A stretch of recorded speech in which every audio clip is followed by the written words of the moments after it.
제3차 세계대전이 일어나서 인류가 멸망할 뻔했던 사건을 아시나요?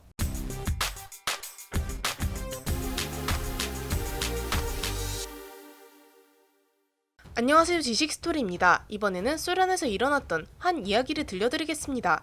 1983년, 당시는 미국과 소련의 냉전 시대였습니다.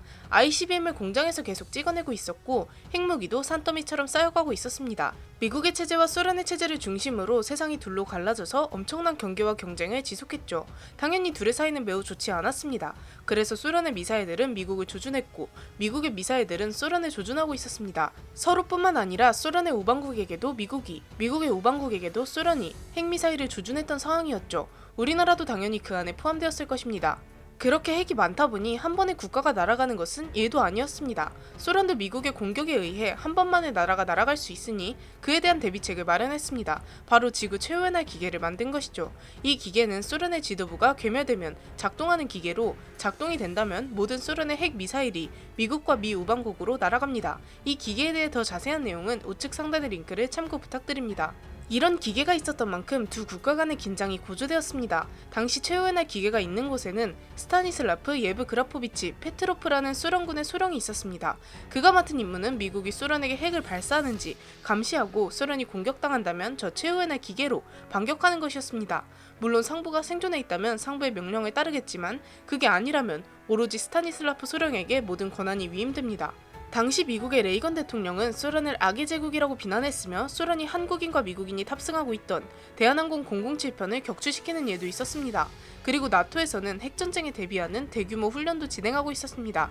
그런 상황이라 소련도 바짝 긴장을 하고 있었죠. 언제 핵폭탄이 날아와도 이상하지 않은 상황이었습니다. 1983년 9월 26일 자정, 페트로프 소령에 있는 지하기지에서 경보가 울립니다. 소련의 군사위성으로부터 미국이 ICBM을 발사했다는 메시지가 왔죠. 그 방향은 다름 아닌 소련으로 향하고 있었습니다. 그리고 그 순간 한 개라고 보고된 ICBM의 수는 5개로 급증했습니다. 최소 5개의 핵미사일이 소련으로 향하고 있는 상황이었고 이 핵 5방을 그대로 맞는다면 소련이라는 국가가 붕괴할 수도 있는 상황이었습니다. 당연히 소련은 미국에게 모든 ICBM 전력을 쏟아부어야 했습니다. 미국뿐만 아니라 모든 미 우방국을 향해서 말이죠. 미국에서 소련으로 날아오는 데 걸리는 시간은 얼마 되지 않았습니다. 모스크바의 지도부가 아직 피해를 입지 않았으니 페트로프 소령에게 결정 권한이 있지는 않았습니다. 하지만 그 짧은 시간에 지도부는 제대로 된 판단을 할 수 없었고 페트로프 소령이 판단하는 하에 최후의 날 기계가 작동될 그런 상황이었던 것입니다. 그가 조금이라도 지체하게 된다면 5개의 핵미사일이 소련으로 떨어지게 되었을 것이고 소련은 그대로 끝을 맞을지도 모르는 상황이었습니다. 그런데 이 소령은 냉철하게 생각합니다. 왜 5개밖에 안 쏜 거지? 진짜 핵전쟁을 하고 싶었던 거라면 5개가 아니라 몇십 몇백 개를 쏘아서 한 번에 전쟁을 끝내는 것이 정상적일 것이라 생각했죠. 이 절체절명의 상황에서 그는 고민 끝에 결국 컴퓨터의 오류일 가능성이 높다고 생각했습니다. 핵전쟁 게시 버튼을 작동하지 않고 핵전쟁 취소 코드를 입력하게 됩니다. 상부에는 이 한마디를 전하게 됩니다. 컴퓨터에 오류인 듯하다. 그리고 몇 시간이 지나도 소련은 핵공격을 받지 않았고 인공위성이 태양 섬광을 잘못 인식하여 ICBM 발사 섬광으로 오인하였다는 사실을 알게 되었습니다. 이런 영웅적인 행보를 보였지만 소련은 그를 좌천시켜버린과 동시에 이 사실을 1급 기밀에 붙입니다. 소련의 지구 최후의 날 기계에 오류가 있다는 사실을 미국이 알게 된다면 매우 큰일이기 때문이죠. 만약 여기서 핵전쟁이 일어나게 되었다면 제2차 세계대전을 훨씬 능가하는 세계적인 대재앙이 발생했을 것입니다. 당연히 한국도 거기서 벗어나지 못했을 것이고 인류는 지금까지 일궈놓은 문명을 다 잃었을 것입니다. 페트로프는 이렇게나 큰 일을 하고도 조용히 살아가고 있었습니다. 15년 후 이 사건이 기밀 해제가 되면서 세상 밖으로 알려집니다.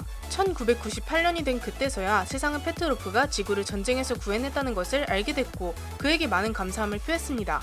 그리고 그가 전쟁에서 인류를 구해냈다는 공을 인정받아 세계 시민상을 받았고 유엔에서 표창장을 받았습니다. 2012년에는 분쟁 및 폭력 해결을 위해 노력한 사람에게 수여되는 드레스덴 상을 수상하게 되었습니다. 이렇게 많은 상을 받고 세상으로부터 찬사를 받았지만 그는 끝까지 겸손한 자세를 유지했습니다. 인터뷰에서 그는 다음과 같이 말했습니다. 나는 그때 내가 한 일이 영웅적인 일이라고 생각하지 않는다. 그것이 나의 임무였고 나는 임무를 수행했을 뿐이다. 그렇게 세상을 구한 그는 2017년 5월 19일 가족 곁에서 별세하였습니다. 이렇게 우리도 모르는 사이 세상을 구한 영웅과 지구가 사라질 뻔한 나를 알아보았는데요. 페트로프 소령이 현실 속의 아이언맨이 아닌가 싶습니다. 영상을 재미있게 보셨다면 구독과 좋아요 부탁드립니다. 감사합니다. 지식스토리였습니다.